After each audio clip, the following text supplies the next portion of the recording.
Magandang umaga po mga papsi. Ayan na. Time check 6:08 in the morning po. Oh, ay tayo ay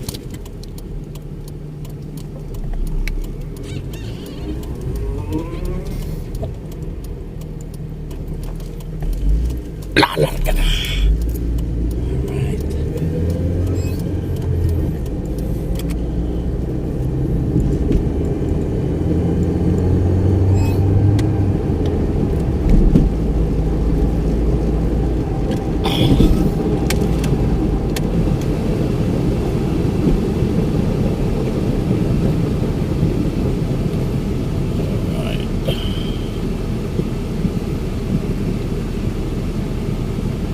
Okay. Mayumit pa rin. Mayumit pa rin. Ay nako. Ay nagbahaw ng ano? Pipino o yung cucumber. Pang ano po yun? Pang ano sa gout. Ninangata-ngata ako eh.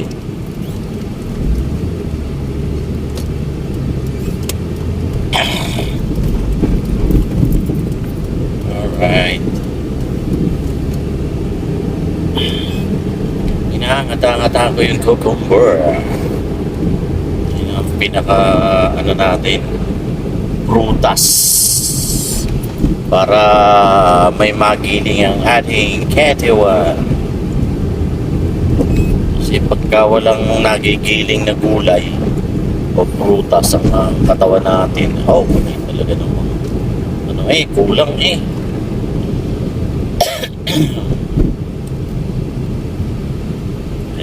Tayo medyo limitado tayo sa ating pagkain. Talaga namang sumasama na talaga ngayon kulang talaga yung protina ng katawan natin so pang araw-araw na pagkilos. Kaya ang ginagawa ko po ay umiinom po ako ng vitamins. Di naman palagi, every other day, every 2 days, 2 times a week o 3 times, ganun lang, para at least ay mabalanse yung atin pong protein sa katawan. Alright. Ay nako, talagang kailangan na medyo malakas ang ating katawan dito sa Saudi Arabia. Kasi talagang grabe po ang init. Sisipunin ka, sasakit ang ulo mo, heat stroke, lahat tubig na tubig. Kaya nadali na naman ako. Kaya yung kumail na naman yung aking gout. Kasi kumain kasi isinama ako nung aking mga kasamahan, mga India. Sabi niya, Emil, come. Sabi niya gano'n, we go to the party. Uy, party ha. Niloko pa nga ako eh. Pagkakasabi pa halika, at ililibre ka namin, kumbaga sa Tagalog. Ako naman, matagal na kasi nagkakayag sa akin yun, yung mga yan. Hindi ko lang napapagbigyan. Yan, sabi ko nga gano'n. Baka sabihin naman ako ay snob, di ba? Nakikipagkaibigan. Wala naman ang Pilipino ron eh. Related nga din doon sa aming trabaho. Lagi kaming magkakaulong, pagkatapos ng trabaho ko, pasok sa kanila. Bago pumasok sa trabaho ko, doon muna sa isa. So kami talaga yung kumbaga ay kakatunada kumbaga sa amin sa Quezon. Kaya ayun, lagi akong kinakayag. Yan. Minsan ako natutulog gali sila sa labas. Bibigyan ako ng soft drinks.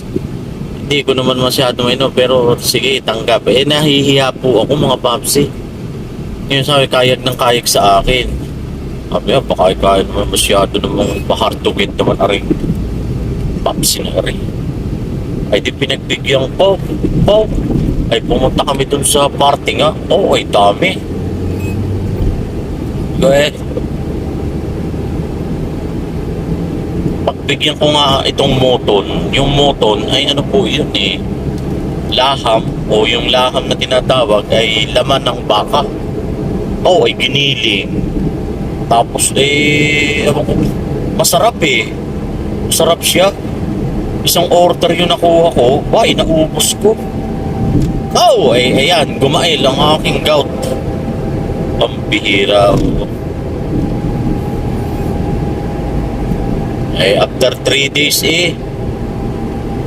nagparamdam si gout Ikaw. Eh, ako nga pala ay member ng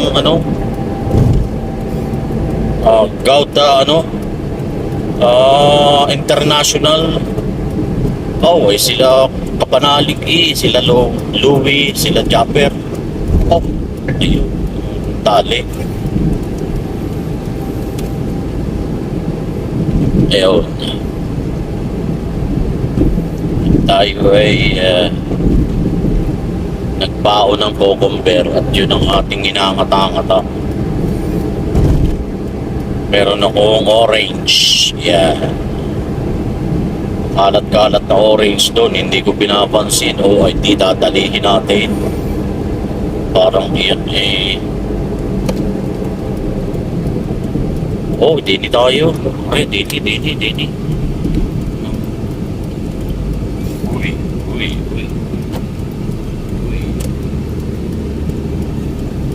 Alright. Bilis ng takbo niya. Kala ko oh yeah. Dito tayo sa ilalim tayo, mag-u-turn tayo. Yan. Ayan na po ang Alice Zoc. Dati ay sikat na sikat. Ngayon po ay nung pandemic wala yung angas. U-turn tayo, ayan sa may bandang kaliwa mga papsi ay ang Al Ramani. Hindi na ako nakakapunta ng dagat mga papsi. Yeah.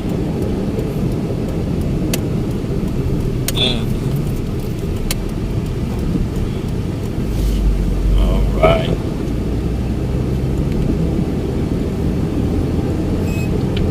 Okay. Oh, dapat maaga talaga tayo. Time check, 6:15 in the morning here in Saudi Arabia. Pasok mga babsi. Ayan na. Lalagpasan na natin yung Al Ramania. Iilalim tayo ngayon at kailangan tayong umilalim. Alright. Alam mo naman na mahilig tayo sa ilalim. Oh yeah. Okay, para po walang traffic mga babsi. Oh ha. Ganda yung signal natin kagabi. Alright. Ang ating mga bisita. Oh, sa atin ano po di na mabatak yung mga at mga pumapasok na mga gayon. Yan, parang makulimlim siya kasi sa humidity mga papsi. Talagang pagka lumabas ka tulo ang pawis. Putil-putil talaga namang ay sarap ng maayos na po ang atin pong sasakyan. Ayan, nabawasan ang ating stress pag tayo ay tumatakbo. Kahapon na yun nagbatid sa akin si Abdul Karim, yung Saudi. Kasama yung kasi pinagawa raw niya yung pinagawa po niya yung kanya pong sasakyan at may tagas ang hydraulic nung kanyang sa manubela ang tawag doon.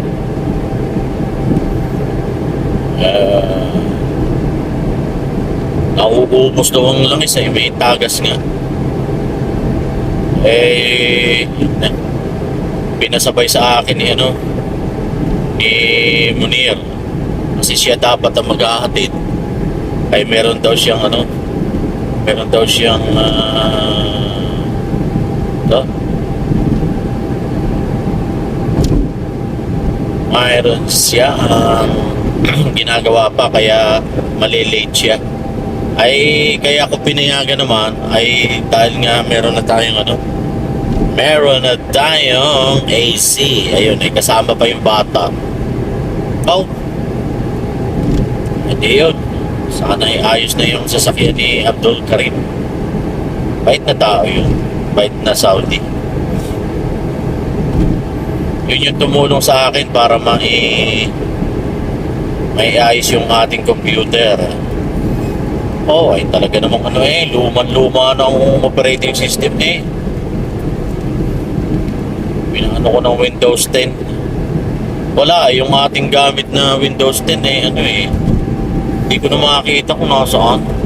At saka ano, ang sistema mga taga-IT silang ang nakakagalaw.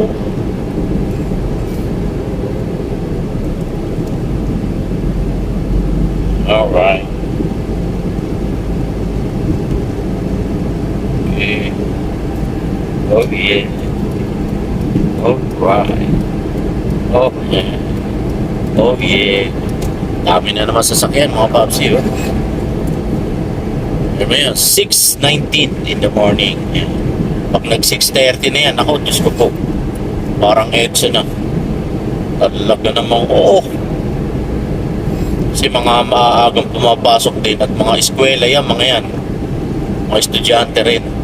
Itong binabagtas natin mga papsi yung pong lagi kong binablog Ito po yung Daharan Road papunta po ng Aramco galing ng Alcobar, Saudi Arabia. Kaya itong binabagtas natin ito na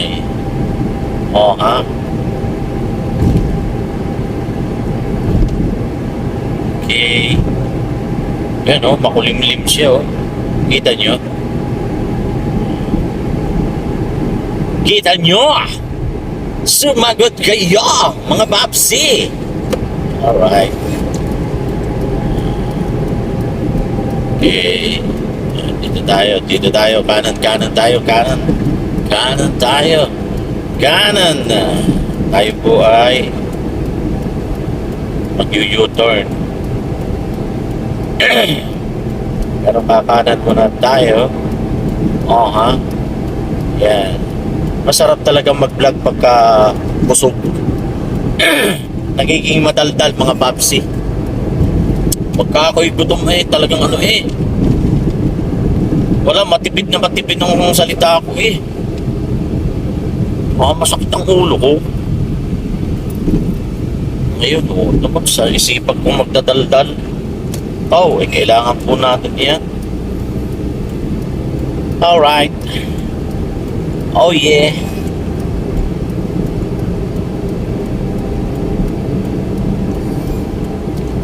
Alright. Okay. Oh yeah.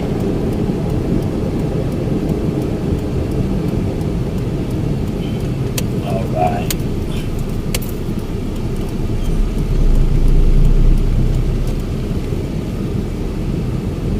Okay. Yan. U-turn na tayo. Dinaanan natin yung bago mag-U-turn, yun po yung Daharan Road. Daharan Mall. Yun po ang pinakamalalaking mall dito sa Daharan. Dito sa Saudi Arabia. Dito sa sa Daharan nga. Yan. Dati yung yung Al Rashid, pero natalo siya ng Daharan Mall. Dito lang ha. Ewan ko sa Riyadh syempre may mas sentro dun tsaka sa Jeddah. Pero malaki po po talaga. Sama-sama sila. Pero walang ano, walang binatbat yan sa ano, sa mga mega mall sa atin, sa SM, no? Yan. Ngayon na lang po sila gumagawa talaga ng mga mararaming mga mall kasi nga kakaunti naman ng tao eh. Kakaunti ang tao nila.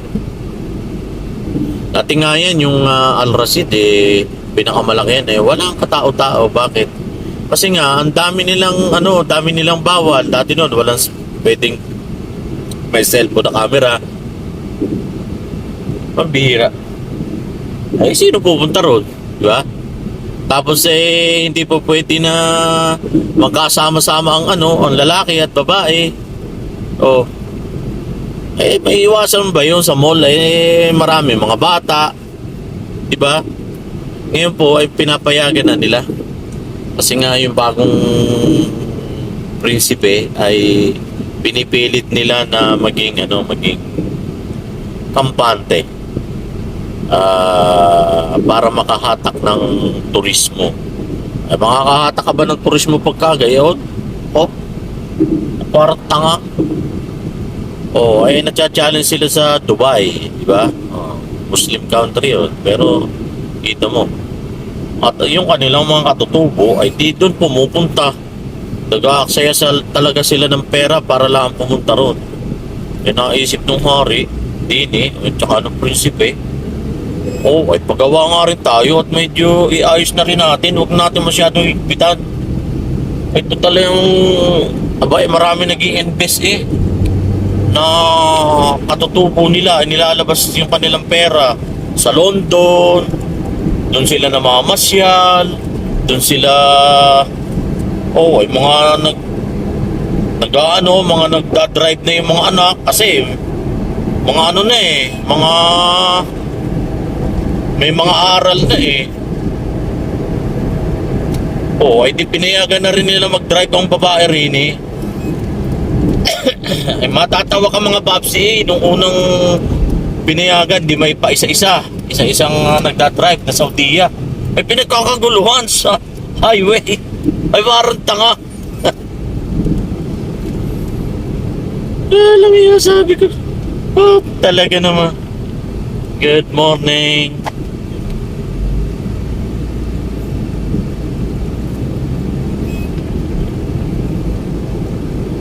Morning lang tayo doon sa mga matatawa ka eh. Tapos sabi ng mga ano, ay hindi yan yung marunong. Sabi hindi ka ako marunong yan. Bakit? Yung ako sa Pilipinas, babae lalaki nagda-drive. Kaya lang naman ka akong oh, puro di. Eh ngayon oh, mga babae magagaling pang ay nako.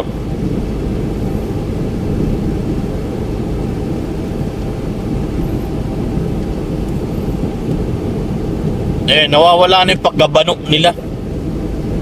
Dati nun eh, bano. Ang mga ano, katutubo. Talagang aminin natin tindi. Eh ngayon, oh, kita mo, sama-sama na ang babae, sama-sama na ang lalaki. Yan. Nga lang, talagang pagka na-reklamo ko naman at kung kinukunan mo sila o di kaya binibidyo mo, dyan ay nagreklamo, ay dali ka. Kaya aba, ay huwag kang kampante at talaga namang dadalihin ka. Spies, so, pupunta iyaw. Aswang na iyaw. Saudi. Executive Secretary niya. Mr. Mufid. Alright. Oh yeah. Oh, ay dinandi na ako. Nandini na. Oh, kita mo mga papsi. Dali.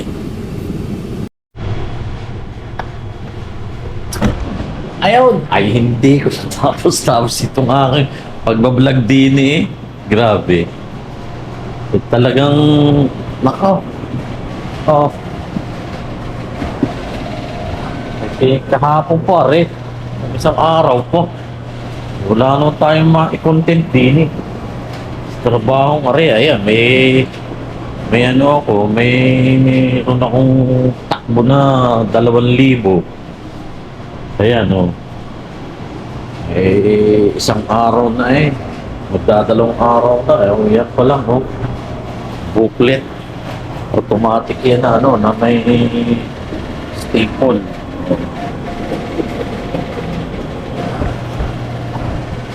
Ay, nako. Sige, pwede na nating ano to. Content. Wala, itong buhay-buhay natin din eh. O nga po. Kaya. Alright. Hmm.